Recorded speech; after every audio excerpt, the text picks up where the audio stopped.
Le petit agneau ne voulait pas marcher. Il a sauté sur sa mère. Mais sa mère ne l'a pas laissé faire. Elle l'a fait tomber d'un coup de tête. Le petit agneau, contrarié, a donné un coup de pied dans une pierre et l'a lancé vers sa mère. Sa mère voulait l'empêcher de faire des bêtises. Mais le petit agneau n'écoutait pas. Il s'est assis par terre pour faire un caprice. La mère a traîné le petit agneau pour continuer d'avancer. Contre toute attente, le petit agneau a commencé à résister. Il a bloqué ses pattes contre une pierre pour tirer en arrière. Cette force de traction a rompu la corde. C'est ainsi que le petit agneau est tombé. La pierre s'est brisée et l'agneau a glissé vers le bas. Au même moment, au pied de la montagne, dans une maison, un géant buvait son thé avec sa précieuse porcelaine. Soudain, un agneau a fait irruption, brisant sa vaisselle adorée. Le géant, furieux, a attrapé le petit agneau pour le manger. Le géant a couvert l'agneau et a commencé à préparer les ingrédients. Le petit agneau s'est échappé avec le couvercle de la marmite. Voyant ce petit agneau espiègle, le géant l'a jeté dans la marmite. Il a fermé le couvercle et l'a mise au four. Puis il a choisi une assiette en porcelaine pour servir sa viande rôtie. Dans le four, le petit agneau a soulevé le couvercle. Il a repéré l'emplacement de la cheminée. Le petit agneau a tenté de s'échapper par la cheminée, mais il s'est retrouvé coincé à l'intérieur. Dans sa lutte, toute la cheminée s'est détachée. Le petit agneau a roulé jusqu'au pied du géant. Cette fois,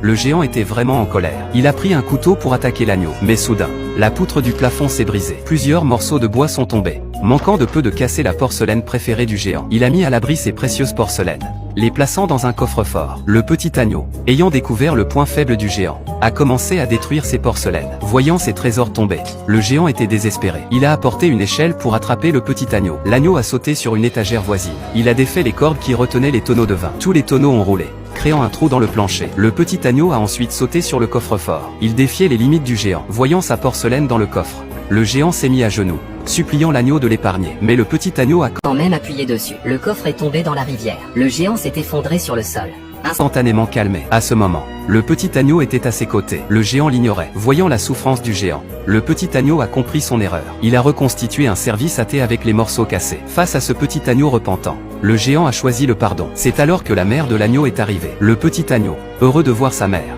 a couru vers elle. En regardant l'agneau partir, la petite flamme qui venait de s'allumer dans le cœur du géant s'est éteinte à nouveau. Il s'est retrouvé encore une fois dans la solitude. Mais le petit agneau est revenu lui proposer de les accompagner. Le géant, joyeux, est sorti. Il a pris le petit agneau dans ses bras. Au moment où il s'est retourné, la maison s'est effondrée, sans le savoir.